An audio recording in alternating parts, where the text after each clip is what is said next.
नमस्कार, आप देख रहे हैं SR टीवी न्यूज नेटवर्क और मैं हूं मनीषा श्रीवास आपके साथ। इस वक्त की मुख्य खबरें। दर्शकों, इस वक्त हमारे समक्ष है प्रभाग क्रमांक 33 के पार्षद श्री मनोज कुमार गावंडी जी। गावंडी जी, हम आपसे यह जानना चाहेंगे कि जो विकास निधि जो आप लोगों को आवंटित की गई है प्रभाग के विकास के लिए, तो किस तरह का विकास यहाँ प्रभाग में हो रहा है, उस बारे में बताइए। विकास निधि के बारे में तो यह है कि बहुत ज़्यादा तफावत हो रही। जो भारतीय जनता पार्टी के जो पार्षद हैं उनको निधि मुबलक यानी ज़्यादा अच्छे पैमानों पे मिल रही, जिससे वो प्रभाग में ज़्यादा काम कर पा रहे हैं और हमें निधि के लिए लड़ना पड़ रहा है।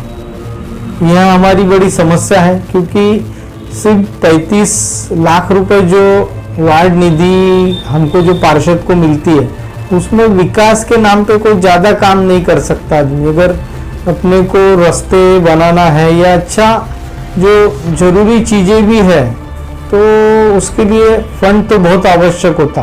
और इसमें फिलहाल में फंड के बारे में हमें बहुत ज़्यादा तकलीफ है। गावंडी जी, आप क्या कहोगे कि जो गैर भाजपा के जो पार्षद हैं, उन लोगों की हमेशा एक ये मांग रही है कि उनके साथ अन्याय हो रहा है विकास निधि के बारे में। विकास निधि जो मतलब जो ऐसा पार्षद है जो अभी नया है, जो अपना एकदम सीनियर मोस्ट नहीं है, उनके प्रभाव में उतनी विकास निधि नहीं आ रही है, उसकी वजह से विकास हर तरह से रुका हुआ है। तो आप इस संदर्भ में क्या कहोगे? हम यही कहेंगे कि निधि अगर वो काम के प्रायोरिटी को देना चाहिए, वो काम किस प्रकार का है, वो अत्यावश्यक है, तो वो किसी भी पार्टी का पार्षद रहे, मेरी भूमिका यह है कि वह निधि उसे अवेलेबल होना चाहिए, जिससे कि आखिर विकास तो पब्लिक को जो जरूरत होती है, यानी जो पब्लिक की जो नीड होती है, कि जो समस्या बोल सकते हैं अपन की, जो जितनी जरूरी समस्या होती है, वो हिसाब से पार्षद उसको फाइल बनाकर प्रशासन के सामने रखता है। पर फंड अगर नहीं मिला तो उसका वो सब विकास का जो उसका सपना रहता वो अधूरा रहता। और इसमें जो गैर भाजपाई या जो दूसरे भाजपा व्यतिरिक्त जो पार्टी के जो पार्षद है, उन्हें बहुत ज्यादा तकलीफ है। इसमें बीएसपी है, राष्ट्रवादी है, कांग्रेस है, क्योंकि फंड ये सिर्फ बीजेपी के पार्षदों के पास अच्छा खासा है, क्योंकि आमदार भी उन्हें देते हैं, सभी तरफ से उन्हें फंड मिलता है, तो उन्हें विकास करने में ज़्यादा उतनी तकलीफ नहीं जाती। भाऊ, अपने प्रभाग 33 में अभी जो तकलीफें हैं, क्या क्या समस्या है और इसका अभी तक के निवारण नहीं हुआ है, क्या कहेंगे? तो इसमें सबसे बड़ी तकलीफ मेरे हिसाब से तो गटर लाइन की है। जो श्योर लाइन है वो 30-40 साल पुरानी है और जो कोलैप्स हो गई है। ट्रंक लाइन जो एकदम आवश्यक है, जो शहर से ये श्योरेज वाटर सिटी के बाहर ले जाती, यह लाइन भी कोलैप्स है, जिसके कारण सब गटर लाइन ऐसे है कि जो नाले में छोड़ दिए है, जिससे प्रदूषण भी होता है। और नाले में थोड़ा भी पानी अगर बढ़ता है, बरसात में बोलो या कभी भी, तो इधर लोगों के घर में पानी जाता है। जो उनके जो चेंबर रहते, पब्लिक के जो अपने घर के चेंबर रहते, उसमें से बैक रिटर्न पानी आकर वो उनके घरों में जाता है। तो ये बहुत बड़ी समस्या है। सीमेंट रोड की जो हाइट बढ़ी है, इससे भी पब्लिक को बहुत ज्यादा परेशानी हो रही है, क्योंकि आज पब्लिक के जो घर है पुराने हैं वो नीचे चले गए हैं और सीमेंट रोड की हाइट ऊपर है, तो जिससे पब्लिक को ज्यादा समस्या है। गावंडी जी, हमारे एक सर्वेक्षण के हिसाब से हमारे न्यूज चैनल ने एक सर्वेक्षण लिया हुआ है। उस सर्वेक्षण में हमारे वो एक जानकारी आई है कि आप 24/7 लोगों को उपलब्ध रहते हैं, लेकिन उनकी जो कुछ समस्या है, जैसे कचरे का अंबार है, और देखा गया कि अपने कुछ ड्रेनेज की लाइन की प्रॉब्लम है, कुछ वाटर लाइन है जो जीर्ण हो चुकी है, उसमें बदलाव की आवश्यकता है, लेकिन फंड की कमी की वजह से आप पूरा नहीं कर पा रहे, लेकिन उनकी समस्याओं को आप हर से ध्यान दे रहे हैं। तो आप हमें बताइए कि आपके पास जो नागरिक अप्रोच होते हैं, तो आप किस तरह से उनकी समस्याओं का निवारण करते हैं? तो क्या होता है कि जिसका भी ये जो आपने बोले कि गटर लाइन चौकेज का प्रॉब्लम होता है वो बहुत ज़्यादा व्यथित होता है, क्योंकि अगर अपन समझ सकते हैं कि अपने घर में या आंगन में या बरामदे में अगर यहाँ ऐसा गंदा पानी आ गया तो बहुत ज़्यादा तकलीफ होती है। तो उसके लिए जाकर प्रायोरिटी देना पड़ता है, उससे मिलकर अपने चौकेज वालों को बुलाकर जितने जल्दी हो सके वो चौकेज खोलकर, जिससे कि कम से कम वो पानी निकल जाए। मेरा ज़्यादा जोर कंक्रीट के चेंबर पे है कि जिससे कैसा होता है कि वो चेंबर में अगर अपन ने अच्छे चेंबर नहीं बनाए तो ये घूस जो रहती है ये मिट्टी खींचकर वो टाके में जमा हो जाती है, जिसके कारण भी चौकेज होता है।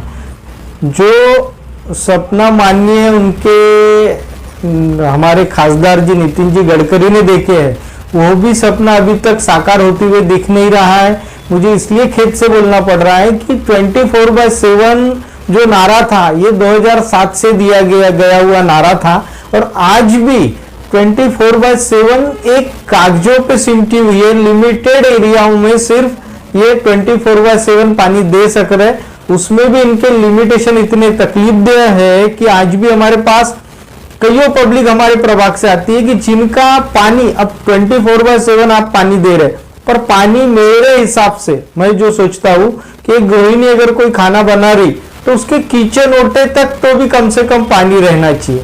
इनका यह बोलना है कि हम जहां नल का स्टैंड पोस्ट है बस वहीं तक हम फोर्स दे पाएंगे। तो जब बात की जाए पेयजल समस्या की, तो आज भी नागरिकों की ये तकरार रहती है कि इनके यहाँ जो पानी की जो धार आती है काफी धागे की पतली है। वही और दूसरी बात, डेंगू का प्रकोप इतना बढ़ गया है कि मच्छर फॉगिंग के नाम से जो चाहिए फॉगिंग नहीं हो पा रही बराबर। तो ये सारी समस्या उनको पिटा रहा है जनता के घर वाले में।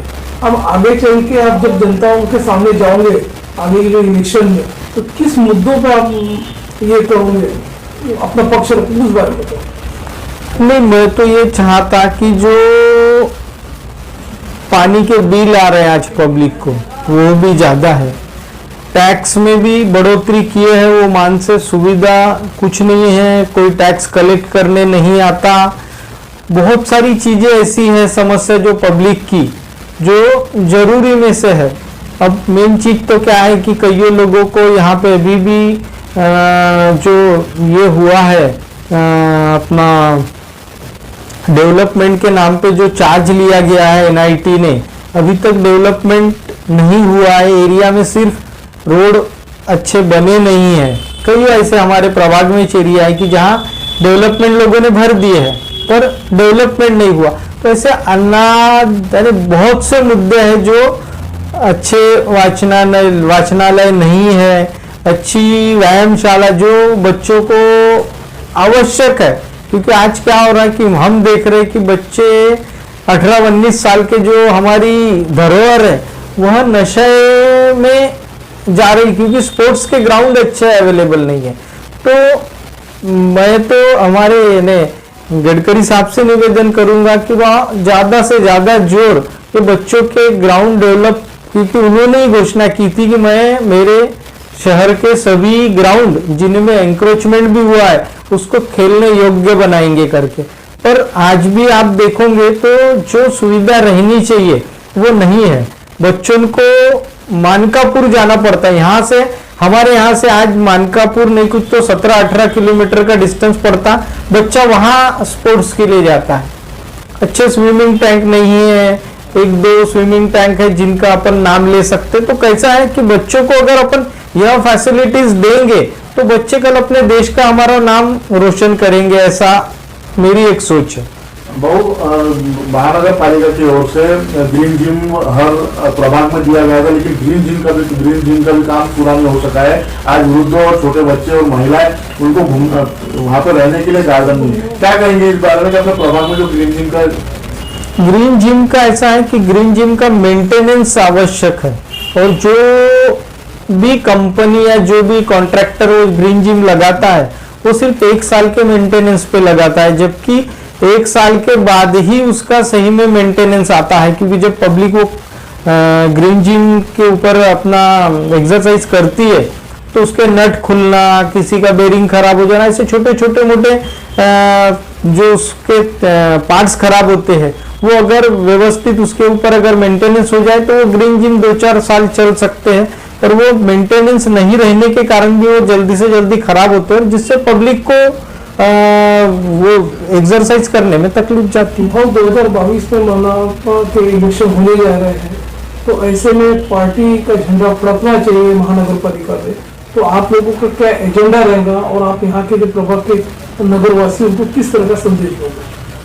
कि मैं तो यही संदेश दूंगा कि नगर सेवक एक